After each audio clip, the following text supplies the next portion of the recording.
WWE Backlash review. If they weren't in Puerto Rico, this match, Bianca Belair versus Io Sky, would have been match of the night. This match was a sleeper match. I did not expect it to be as good as it actually was. Not to mention the crowd in Puerto Rico was white hot for this match. This was the perfect opener. And I would not be a straight male if I didn't mention those pants on Bayley.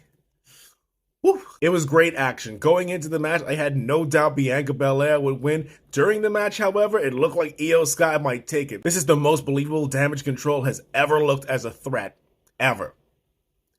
I also love how they continue the dissension of Damage Control by Bayley coming out to interrupt, Dakota Kai trying to stop her, saying that she won't help, and her actually hurting Io Sky from winning the championship. This was great. I loved it. Second best match of the night. Seth Rollins versus Omos. Omos is a lot better than I like to give him credit for. I always compare him to the Great Khali. He's obviously much better than the Great Khali. At least he could actually walk. But this was a really good match. I halfway expected Seth Rollins to lose. I wouldn't be surprised if Vince McMahon wanted to push Omos and make him the World Heavyweight Champion. But I'm really hoping Seth Rollins is the World Heavyweight Champion because he deserves it. He's been doing amazing work this whole time. Roman has been holding these titles hostage. He should have been one of those champions. But kudos to Omos. Don't tell Sir Blackson I said this, but he actually had a really good match against Seth Rollins, and I loved every minute of it. Highlights of the match: Seth Rollins going for a pedigree while Omos is on his knees, and Omos is still the height of a regular person, so it looks cool. And Seth Rollins with that top rope curb stomp. That was beautiful and a perfect way to end the match. Austin Theory versus Bobby Lashley versus Bronson Reed. Austin Theory needs to lose this title. Austin Theory is doing nothing for this title, and the title is doing nothing for him.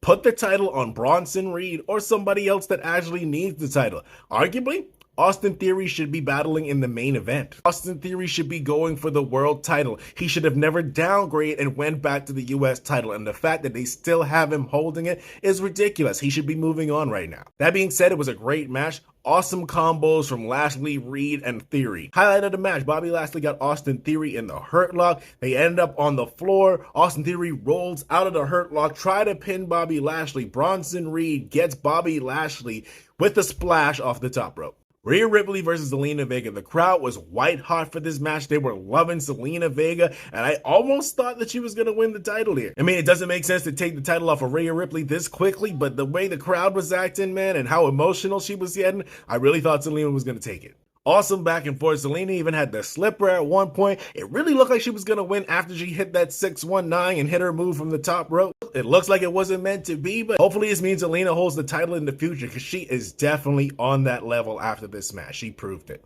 Bad Bunny versus Damian Priest. Match of the night. The crowd loved it. Everything was just perfect. It just amazes me that a celebrity could have a match this good. Imagine back in the 90s, Dr. Dre and Snoop Dogg just showed up and had an amazing match with Stone Cold and The Rock. Imagine in the 2000s, Outkast just pull up and have an amazing match with Charlie Haas and Shelton Benjamin. It just amazes me. Bad Bunny had to be secretly training for years to just come out of nowhere and be this good at wrestling. Everything about this match was fire. The one-on-one was incredible. Bad Bunny's selling was amazing. When Damian Priest hit that Falcon Arrow on him, it was incredible. Bad Bunny looked dazed, but he was still ready to go. Being a street fight, you know there was going to be interference, and I was all for it when Dom and Finn Balor came out, and then Rey Mysterio came out, and then an awesome surprise, we got Carlito Caribbean Cool coming out to save the day.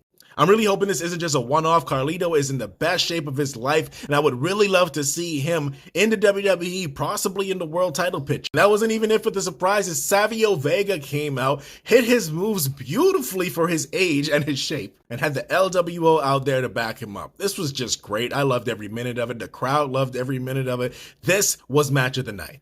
Bloodline versus Riddle, Zayn, and Owens. I wasn't too invested in this match. I was kind of hoping Randy Orton returned, but he didn't. This match does continue the story of dissension in the Bloodline. Now, don't get me wrong, it was a great match. Overall match quality, this is a 4-star match, most definitely. But I'm just not too invested in the Bloodline story anymore, and I feel like they need to do something else. I'm ready for the complete breakdown of the Bloodline. Maybe at the next pay-per-view, we have Roman and Solo versus the Usos. Seeing that they're brothers, maybe Solo turns on Roman, and Roman Roman, down, beaten, and bruised, has no other choice but to bring in some Tongans to help him out. The Gorillas of Destiny, Tama Tonga, Hikuleo, and Tangaloa. Now, Tama Tonga is currently working in New Japan without a contract, but that's just some fantasy booking. It was a great match. Highlight of the match, Solo about to hit Jay with the Samoan spike. And the fact that he didn't immediately back down and was like, yeah, I'm going to hit you with this. It was incredible. Once again, great match. I'm just losing interest in the story. Brock Lesnar versus Cody Rhodes. It was a match and it definitely happened. Can we talk about Brock Lesnar bleeding immediately after WWE banned their stars from posting photos of blood and their injuries? It's like Brock Lesnar says, oh, I see your rules, and I'm not following them. This was surprisingly a really short match. Maybe they ran out of time, or maybe Brock Lesnar is just inching that much closer to retirement. But either way, I was 100% certain Cody Rhodes was gonna win, because if he lost, he doesn't deserve to be anywhere near the world title or WWE Championship. The match was decent. I really felt they ran out of time. Cody Rhodes was taking it to Brock Lesnar, and they end the match with a roll-up like that. I wasn't feeling it. But overall, Backlash was a 4-star pay-per-view, and I won the World Heavyweight Championship back from Sir Blackson. Check out the Raw Impact Radio podcast on Wednesday, where we'll talk about Backlash more extensively. And check out the previous episode where we went over predictions, the predictions that I won. Link in the bio.